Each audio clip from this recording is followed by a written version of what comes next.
After 19 years, Nintendo is finally making a new 2D Metroid game. We got a good look at Metroid Dread, first rumored in 2005 during the E3 Nintendo Direct, with additional info from the developers immediately afterwards. Let's slow everything down and take a look at the 5 things you might have missed in the reveal.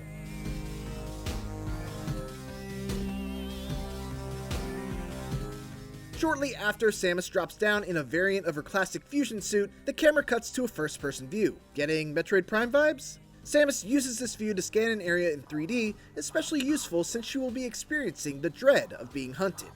And here's a look at what's hunting Samus, the EMMI, a Galactic Federation robot. This portal-like droid patrols different zones throughout Metroid Dread and will give chase if it spots her. Samus's weapons are useless against it, so she will have to flee just as she did against the SA-X in Metroid Fusion. Thankfully, Samus has lots of tricks of her own, including a phantom cloak that gives her optical camouflage. Here's the title, and yes, Metroid Dread is a name that has been rumored since 2005, when it was reportedly planned as a DS title before languishing on in development hell lists for years. It's officially real. It's time for a montage of Samus's abilities in Metroid Dread, which are refined versions of the moves introduced in 2017 Samus Returns for the 3DS.